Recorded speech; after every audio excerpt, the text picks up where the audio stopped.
Friends, at sa pagtatapos naman ng Sarah G Live, abay ano nga bang abangan natin kay Miss Sarah Geronimo? At paano nga ba niya sinusuportahan ang kanyang pamilya ngayon? Aba, panoorin po natin ito.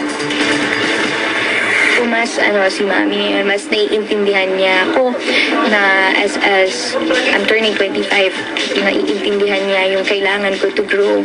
At malaking step yun, yung pinayagan niya ako mag-travel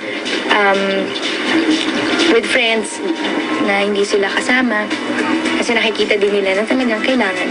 At anumang pagsubok at intriga ang ibato sa kanyang mga magulang, sila pa rin daw ang nanatiling inspirasyon ni Sarah, lalo na sa kanyang career.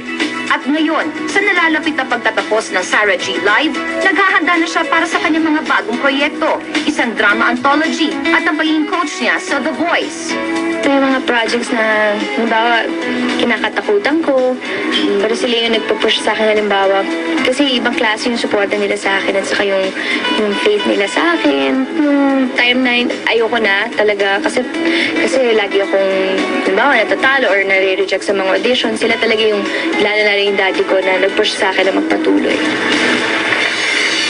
Congratulate natin si Sarah dahil sa kailan pa matatapos yung Sarah G Live? Last bukas. At saka naka-isang taon din. Tapos marami palang projects ang ABS-CBN para kay Sarah. So after Iba-ibang that, genre. correct, may drama anthology. Tama yun. Parang With The Voice. Yes, coach. Excited ako sa The Voice. Alam mo, iba na yung napakagaling niya kumanta, napakagaling niya artista.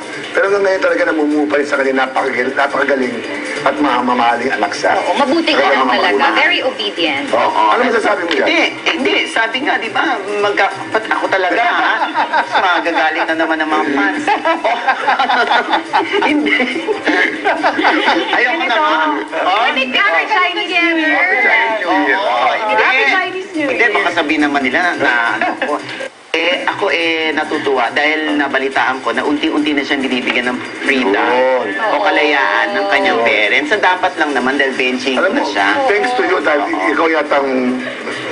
Wala ko na lang. Hindi, tsaka ako'y naniniwala na isang responsableng bata yan si Sarah na kahit bigyan niya ng kalayaan, hindi niya sasayangin ang tiwala ng parents niya. Kaya nga marami na iinggit na magulang na meron silang Sarah. Oo, ayan ha. Kaya Sarah, sana wag isara ang puso. Gustong umibig ha. Ayan. At wag isara ang katotohanan na mahal ka talaga ng nanay at tatay.